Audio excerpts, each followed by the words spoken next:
Hello everybody, Mike Maloney with the Veterans Memorial Park and Digital Library. I'm pulling double duty today because I'm riding with 3rd District Ohio VFW. We're making a visit to the Save a Warrior compound. We just arrived and we will have more to follow here. Just want to show the entrance. Talk to them here in a few. Oh, look at this. So here we are, we have arrived. And our friends here from Save a Warrior are going to take us someplace special. Going up to the glass house. Going up to the glass house. I just spoke to Jake not long ago. We'll have words with him here shortly. Oh yes, headed to the glass house. Glass tower, right? Glass house. Glass house. All right, we're going. Huh? We got you on camera right now. Okay. Hi. Welcome to the Glass House here at Warrior Village. Named for Staff Sergeant Dick Wood, World War II veteran. We're here in Newark, Ohio, briefing members of the VFW today in the state of Ohio from District 3. And I guess we're going to be doing a little bit of recording. I wouldn't sit on that unless you turn it around and the tang is backwards. So, yeah. So tell us all about it, Jake. Well, here we are. We've been live for 8 years continuously in Malibu, California, and here at Warrior Village for the last 2 years. We're beginning to wind down operations as we prepare to open the new facility in Hillsborough, which was donated by some folks who wish to remain anonymous, a very successful business family here in Central Ohio. We've run about 40 cohorts here in the last 2 years. Put nearly 500 people through the experience. How many per cohort normally? 10 to 12. 10 to 12. Yeah. And so you're shutting this whole thing down and moving to Hillsborough? We plan to sell this facility. Yeah. It was given to you by? No, we paid for this facility. Oh, you paid for this facility? Donors paid for this facility. Okay. Yeah, we're looking to. So you're going to sell this place and invest in the Hillsborough? Correct. Right. Correct. Okay. Yeah. Great. Great. For the people that don't know Save a Warrior very well, try to back up for us, will you? I thought it was Baja, but it's Malibu. Yeah. Start in Malibu, will you? And please tell the story about your Matterhorn thing. Please talk about that. Sure. We need to hear. Everybody needs to hear that. That was very impactful. I heard Jake speak 3 years ago, and it's still in here right now. That's why we're here right now. I'm the 3rd District Commander for Ohio VFW. That's why we're here today, because I remember him talking about it. So please, take it away, sir. Yeah, we began with an idea. I was a graduate student at Pepperdine on the post 9/11 GI Bill, and very bothered by all the suicides that were happening, particularly among the post 9/11 returning veterans, knowing that many of the other suicides were returning veterans of the Vietnam era, and I just felt that there was that this was a space that was ripe for disruption, that whatever was being applied wasn't working, whether it was the VA or private institutions, that there was some missing conversation not being had for returning veterans who were ultimately taking their life.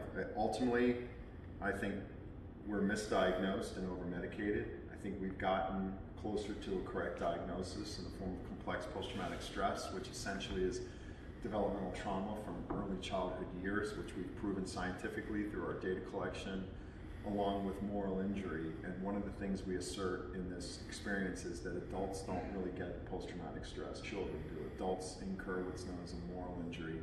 Something happened that shouldn't have happened, something didn't happen that should have happened, and those two collapse on top of each other and a person gets stuck somewhere in their life, metaphorically, and we have an 80-hour experience that is very effective at getting that person unstuck and setting them up for the next 500 days of their life when they leave here. And with that, a reversal of thinking. People don't think the way they once did about how life occurs for them. There's a shift in the way that life actually occurs for them. Yeah. And you were inspired by? Well, I was inspired by a lot of things, but it probably started when I was 6 years old and went to visit my mother in a mental institution, and it struck me quite quickly that A, these people can't help her, B, they have no interest in helping her, and C, my mother's not coming home. But it was later in life in my mid-40s when I read a book called What It Is Like to Go to War by Carl Marlantes, who was a best-selling author of a book called Matterhorn. It took a long time to get to market. It was an instant overnight classic, and I was able to connect with Mr. Marlantes up in the Pacific Northwest. And he liked the idea of what it was we were trying to synthesize as an experience for someone trying to make the return home from either military service or in a theater of war, and all of the other things that kind of go with that struggle to reintegrate. Call it war detox, right? We call it a war detox, but it's more of a life detox. There's a certain kind of way of being that we fall into in this culture known as, you know, the Western kind of culture. And you know, we're all kind of afflicted with it. You know, none of you guys in this room, other than the guys in the back, have been through this experience. And I can tell that just by when I meet someone. When you go through this experience, it changes your life. It changes the way you look at life. And, you know, we're used to people coming in here on anywhere from a handful to 3 or 4 handfuls of medications a day. And within months of leaving this experience and using our meditation technique and some of the other ways of being, we don't have tools. People talk about they give you all kinds of tools. Don't tell people you're going to go to Save Word and get all these tools. That's just drift. That's a lie. There's no tools. That's a misnomer and a misuse of what actually goes on in this experience. What happens here is life begins to shift in the way that life occurs for a human being, and the fact that we were warriors once or military once is really incidental to the developmental trauma that we help someone excavate, process, mourn, grieve, and let go of while they're with us in that 80-hour experience. There's a reason why this thing has been around for 8 years with relatively little support, because people that see it do support it. So when DAV gave us a check last week for $1 million, they said it's negligent at this point not to support this experience. That's absolutely right. DAV gave them $1 million, and they deserve it. They deserve it. I love what you said. It's a moral injury rather than PTSD. Correct. Yeah. Adults don't get right. PTSD. It's a moral injury. Adults incur a moral injury, and the reason we say that is you have to look at the brain science. You have to look at where a person is in their life cycle when the impact occurs. If it's after the age of 5, that's in the neocortex. The processing occurs in a different part of the brain. It's the stuff that happens from the period of gestation until the 5th birthday, where the trauma is really hard to get to because it's stored in the subcortical part of the brain. So it's in the old brain, and by combining brain science, linguistics, the hero's journey, ceremony, ritual, initiation, we can do something in 80 hours that would take a clinician, if they're lucky, like Carl Marlantes' Odyssey took 20 years to heal. We've got that experience boiled down to less than 500 days, but the most important part of that are the first 4 days. And then people stay in community after they leave this experience and stay connected and, you know, work through what they've been exposed to here that alters and shifts how life occurs for them. And in doing so, it alters and shifts, you know, who they're being in the world. It shifts every aspect of their life, whether it's physical, mental, psychological, spiritual, moral, philosophical, what have you. How many folks do you actually have at Save the War besides yourself? And do you do all the iterations, or does someone else? Or is there a system set up where you guys get breaks, or how does that work as far as management, or are you all hands-on? We have a West Coast team, five folks out west, and we have a Midwestern team, and all the guys that are part of the team are in various stages of development for delivering the product end to end. So we break each other, we give each other some time off, and it takes about a year to train somebody to deliver the program of instruction. You've had huge success too, right? Major success. I think so. How many people now? 500? 1,200 have been through the 1,200. program. We've had 2 suicides. 2 suicides. Now, that's outstanding. Thank you. And most of the people coming here have a prior attempt, and most of the people coming here have an adverse childhood experiences score on average of 6, which means they're 50 times more likely to attempt suicide at some point in their life. The only way to approach a problem of this scale and this magnitude is you have to look at the science, you have to look at the brain science, you have to look at what's in the research literature, and at the same time, to the best of your ability, make that science chase the artistry of the experience itself. And that's what creates the novelty that is the conversation known as Save a Word. That's the reason why it's been knocked off 15 times. That's the reason why people are trying to copy this. But you have to be very responsible. We want as many people to have access to the curriculum that can responsibly do so. So in establishing the facility in Hillsborough, we're looking at establishing a collaborative of organizations around the country to take more of a regional approach to knocking some of these suicide numbers down.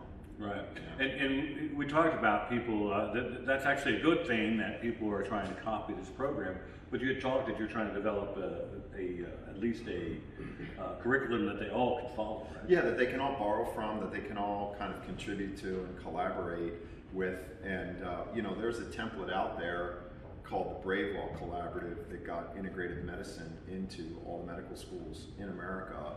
And that collaborative was stood up for about 15 years in Tucson, Arizona, out of a place called Miraval. And when you look at a template like that, it's a great way to kind of establish a roadmap for bringing the interested parties together so that you can, you know, there's no sense in sending a guy to experience up in the Pacific Northwest if he lives in Ohio. You know, just redirect him to Ohio and let him get those services in Ohio and Right. and you know, create regions around the country where people that want to have this experience. You know, the caveat is it's a very intense experience. It's not what anyone is ever prepared to walk into. Now, these experiences are available in the commercial marketplace. The problem is they're very expensive, and when you present with complex PTS, certain conversations that are in the commercial space are going to dissuade you from experiencing and taking that on. Why? Because they're not set up. They don't have the resources to close some of the doors that we're going to open here. We're going to get into some very personal things that happen to someone during some critical moments in their life between the first 5 and 6 years of their life. And in this community, we have a very high degree of significant abuse in childhood. It's about 85% for the males, and it's about 100% for the women. Wow, really? Yeah, the science doesn't lie. You know, you're not going to solve this. You can apply all the artistry that you want to this game. And, you know, I'm someone that studied screenwriting and storytelling as an undergrad and narration and Aristotle. You know, this game that we play is 4,000 years old. So it's time-tested, well-grounded, commonsensical. It's just novel, and we talk funny. And we tell guys, we talk funny here. And we're going to tune your ear to listen to this model of what's called linguistic relativity that changes the way a person speaks about who they are, what happened, and what the future of their life is going to look like. Right. Because if you keep doing the same thing over and over again, the same thing is going to continue to Same happen. result. Same result, along with the fact that you're drifting probably towards a not so great ending in your life. Well, I like it. You said something that piqued my interest.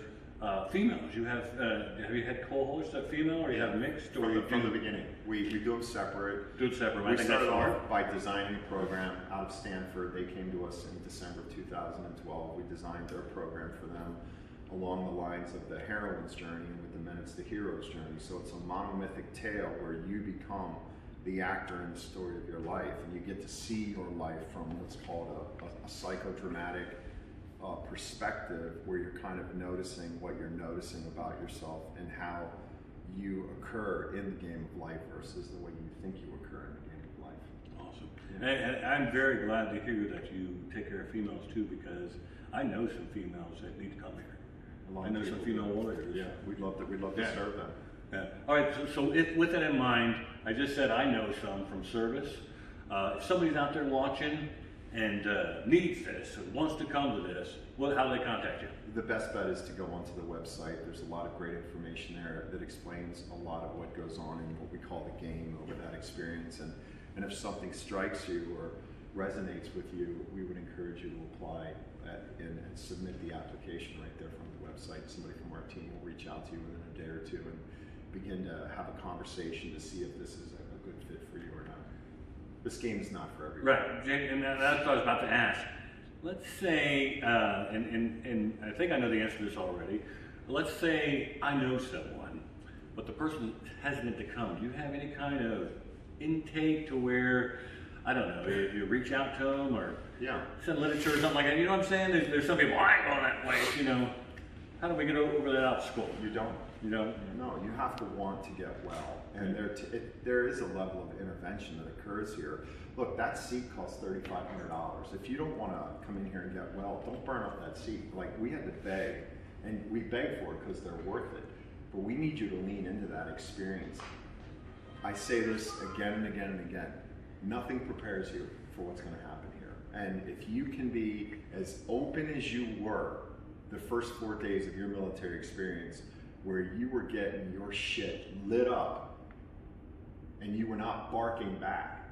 Now, we're not going to light you up, but there is an intensity to this game to get to certain places, and there's a reason for that.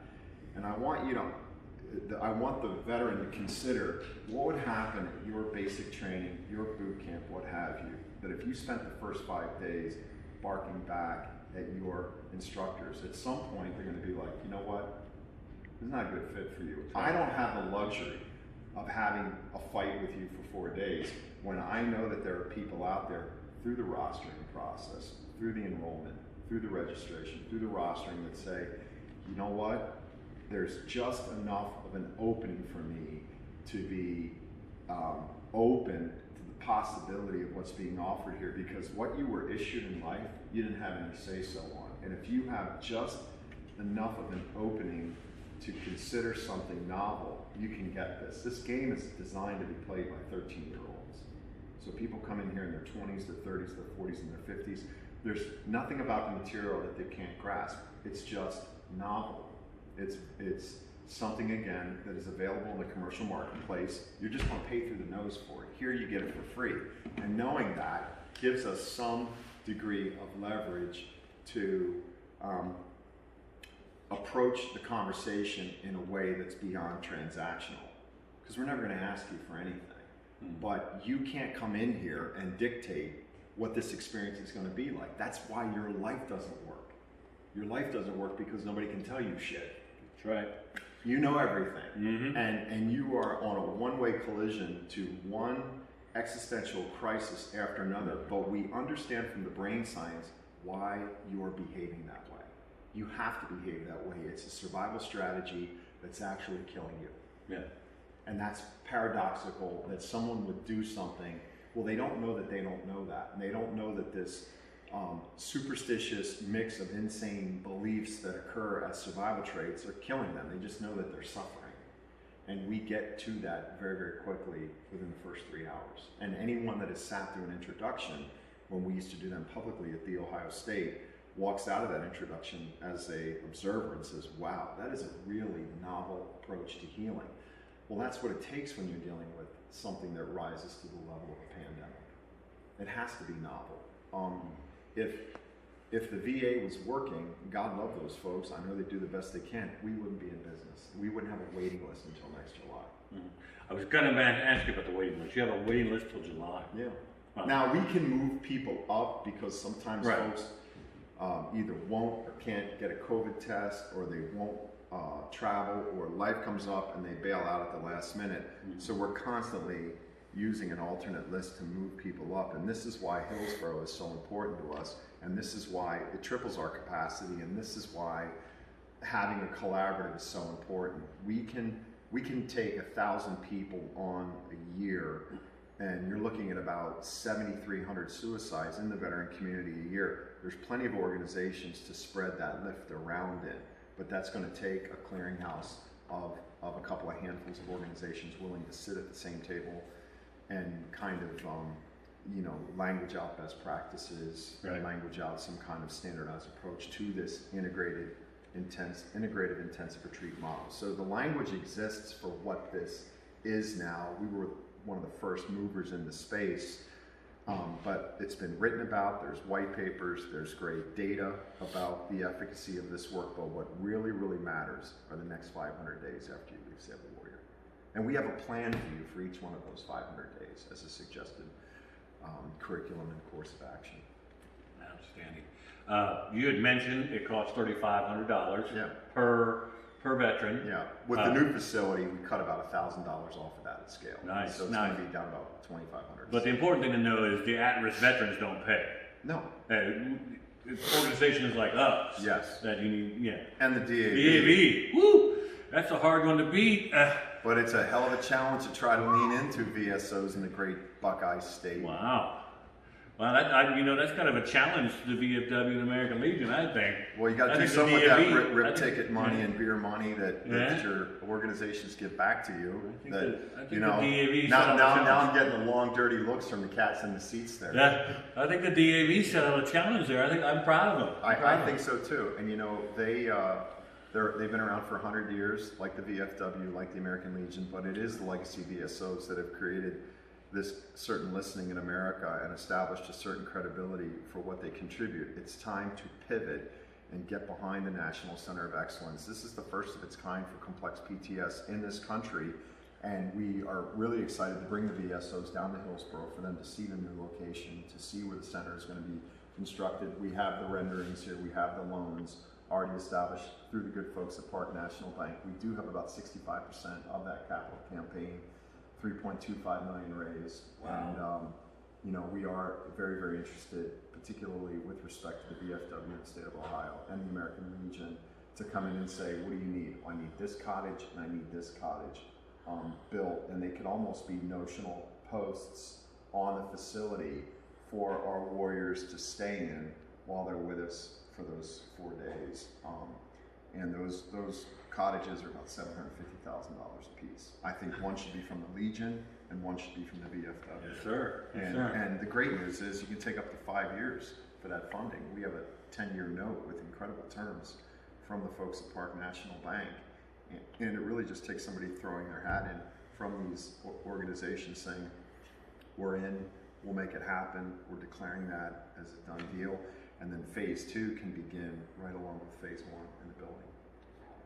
Outstanding. So I'm glad you're here to take that on, Mike. Yeah, I mean this. We'll help. I'm down with you. I completely believe in what you're doing here. Thank you. Yeah. I think the numbers speak for themselves. I think we're very, very fortunate. I think there's been some great benevolence given to us. But what I want the folks to understand that are watching this, non-veteran families and organizations are giving us this money. It's not okay anymore. Because I'm going to tell you what's going to happen. Folks are going to show up and see that building built in April of 2022, and it's going to be a bum's rush. And I'm saying to the VFW, get to the front of the line.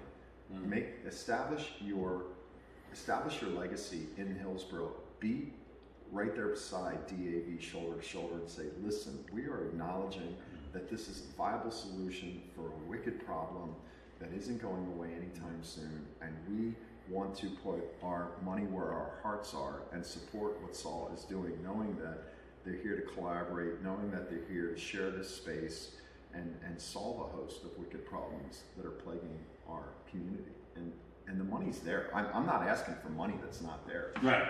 The money's already there. The It's just like, important what do thing you want to put the money into? Yeah. The important thing is this works. It works. That's the important thing. And all of our finances are audited. We're an 80-20 organization. We've been audited since day one. We started out of the trunk of a car with a pawn Rolex wristwatch. And our first year we raised $12,000, and last year we raised $2 million. And I think the leadership of the VFW should say, how did this organization raise $2 million and a preponderance of that is not coming from the legacy VSOs? DAV gets that. And I'm really, really asking, genuinely, the leadership of the VFW, whether it's the state of Ohio or whether it's national, you got to show up and you got to write these checks because this problem isn't going away.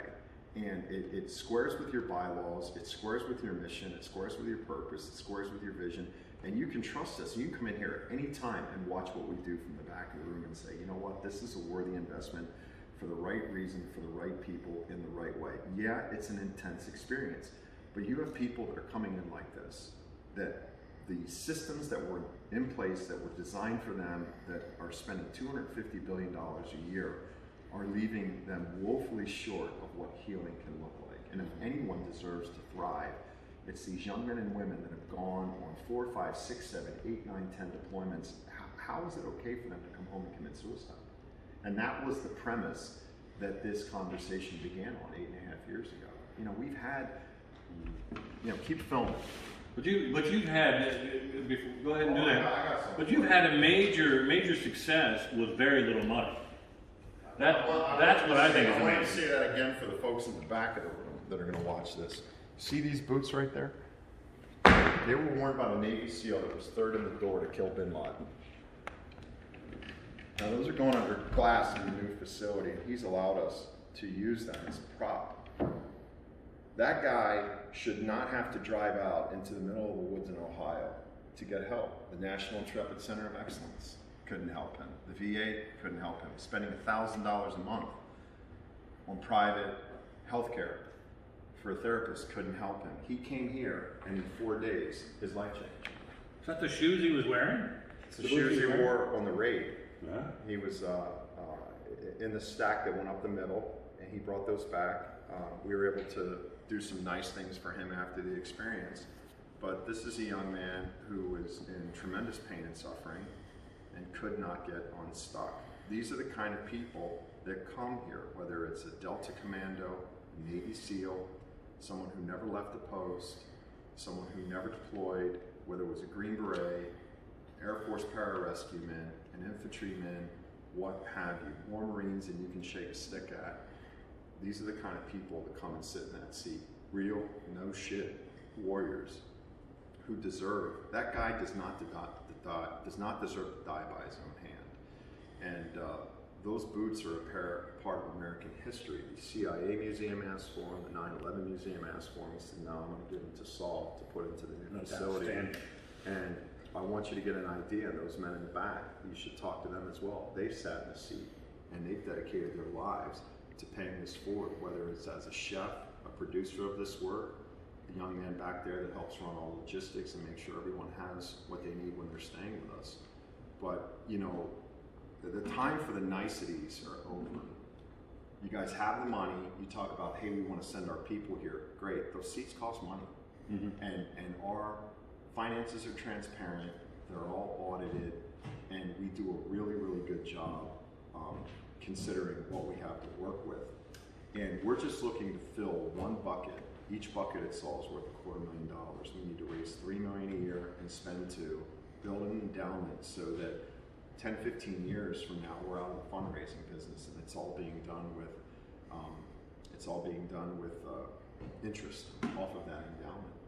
And we have some folks that we're partnering with that we believe are going to help speed that up, build that endowment, so that when you say, hey, we got a guy here that needs to sit in a seat, or we have a young lady, cost is not an issue. There's organizations out there that are bringing in tens and hundreds of millions of dollars a year, and they're not making a difference to someone's life. And I call shit out. I call it like I say. I agree with you, Jake. There's people that not doing a dime, not a dime towards that. And they mean well, and they're well intended. They Well just intended, don't know what they don't know, No. and they don't know that they're making a situation worse. Why? Because they don't understand the problem that they're trying to solve. Because sometimes it's worse if you throw money at it. Sometimes it is, and sometimes, you know, it's great to have the VSOs that are known for getting people benefits that they've earned. Now, great, I've got my rent covered, my food covered, my booze bill covered, and I'm sitting at home and I'm miserable just waiting to get up the courage to kill myself. Did we really do that person a favor, or did we just delay the gunshot? What if we put that person in a position to have a life where they wake up every day and they're like, come on, world, I'm ready for you. That's what we're in the business of doing, is transforming lives. Right. So when you come, What's that? You think I need to come? I think you'd be a great witness to go back and tell the people, like I sat through the experience I'd be and I happy. watched people transform right before my eyes. I think Tommy would be a good candidate. I think Mike would be a good candidate. The oldest person that's ever come through was 94 years old, that World War II veteran back there who this facility was named for. He loved it. Oh, I was going to ask you that. Dick Staff Wood. Sergeant Dick Wood. Dick Wood. He'll be 95 in December. He just wants to live long enough to see the new facility dedicated. Now, when you move to Hillsborough, is that going to be his name too, or are you going to name someone else? Yeah, the DAV will have naming rights on the main facility, but it Outstanding. will be the Staff Sergeant Dick Wood, Warrior Village at Hillsborough. Awesome. Yeah. Awesome. So Yeah. awesome. I may come, but I will want to tell you before. Oh, now he's backpedaling. No, Maybe. no, I'll come. Okay, I'm coming. I'm honest- coming. Honestly, Jake. I'm coming is a commitment. Are you Honestly, coming? Jake, and I'm sure you've heard this 1,000 times. I don't want to take Steve away from someone who needs Exactly is what I'm gonna say. And you can sit your rusty butt in the back and just watch. Deal. It's a deal. I'll do You'll that. still get it. I will do that. Okay. I promise I'll do that. All right. You're doing fantastic Thank work. you. I will tell you So are something you. too. I told you I'm the 3rd District Commander, and on behalf of Fred Lavery, the State Commander, VFW, and the Auxiliary President, I want you to know, and I don't know if you know this, they have called Saber Warrior their project for this year. So now, Wow. we're gonna go Where's back. Fred? That's right. We're gonna show Fred this video Yeah. and see what he has to say. You know, Fred, I gotta see with your name on it, brother. Fred Lavery. Fred, nice to meet you, Fred. Yeah, And yeah. who's the other person you named? The auxiliary president for, well, I mean, she'd be able to help. What's But we her want name? to get after the national. Yeah. Fritz. Say hi to Fritz. Hey, Fritz. Where's Fritz? He's going to be the commander next year in Kansas City. Kansas City, but your beginnings are in Columbus, Ohio. You used to take Right. malaria meds. That's right, exactly. Yeah. That's where we started. Yeah. Yeah. Founded right here. Look, all great things begin in the state of Ohio. Alcoholics Anonymous first. I said that too. You know, Yes. this is the birthplace of the This is Western where we Zen. start stuff. Yeah. This whole digital Yeah. library thing, this Yeah. is where we're starting it. It didn't happen in Malibu, really. Saber Warrior Well, it really starts in Ohio. it got real good grip here in the Buckeye State, and we're so grateful. We've met wonderful, wonderful people, and we've been so well received. We've never had anyone come in and do anything except try to expand the capacity while we work on the efficiency of the game. We were 120-hour experience, then we were 99, and now we're down to 80. California's going to get into a 72-hour model, so it's incredible what we can do between 72 and 80 hours of time on target. Well, I promise you this. I'll be here in the back somewhere. Yeah. And I'll try to bring Fred with me. You'll bring Fred with you. All right, I'll bring him with me. Okay. Gotcha. I like that. We gotta definitive figure out. We decorative gotta figure language. out what a good date for us, and Yeah. stuff, but we'll be here. Wonderful. Because I'd really like to experience this, and I think this is. something You'll else. find it astonishing. It is an astonishing experience to watch someone come back to life right in front of you. Mm. It's anyone that's been in a maternity ward and watched their child being born. It's analogous to that. You're watching a person being literally reborn right before your eyes, and we just feel really blessed to host that game here in the state of Ohio. Awesome. Thank Awesome. you. Thank you. We're going to cut it here, but folks, Saber Warrior website, saberwarrior.com, right? SaberWarrior.org. Saberwarrior.org. You can get more information here. They always need financial help, and if you know somebody that is at risk, get on here and send them a note. Thank you all for watching.